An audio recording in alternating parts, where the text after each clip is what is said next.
Happy Monday everyone! Andito na naman kami sa field kasama ko ang aking alaga. Lunis na lunis po.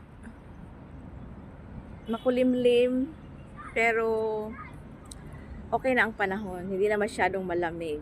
Pero ingat pa rin kami kasi biglang baba ng temperature. So naka-jacket pa rin. So, sobrang tahimik ngayon. Tahimik ang field.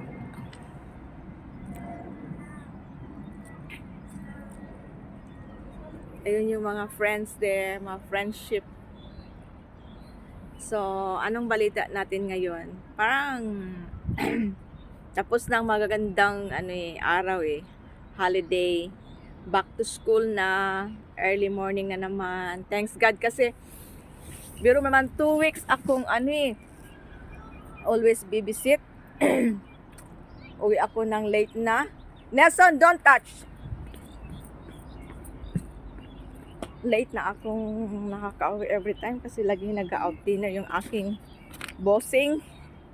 And now, thanks God kasi pag may pasok, 6 o'clock, 6:30 pasok ko. And then 6 o'clock ng hapon, pwede na rin. Mga after 6, sometimes before 6. So, ayan, medyo okay na, nakakapagpahinga. Kahit maagang magising, basta nakakapagpahinga lang ng maaga. Ay, biro mo naman 2 weeks ako, lagi nakaka-uwi ng alas 10, alas 11. Oh my God. Hindi biro magbantay ng bata.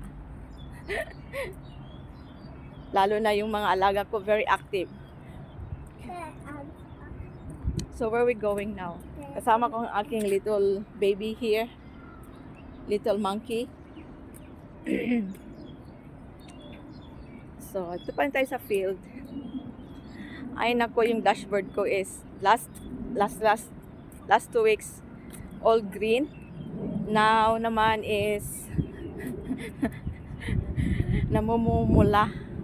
So, I'm not worried with that. Sige lang, upload lang tayo ng upload hanggang kailan siya maging green at hanggang kailan siya ibigay sa atin na bathala yung 60 minutes view. So yun lang po. Update lang tayo guys sa ating Facebook account. It's still working. Mag-iisang taon na. Hanggang kailan? Hanggang saan? Ang kaya.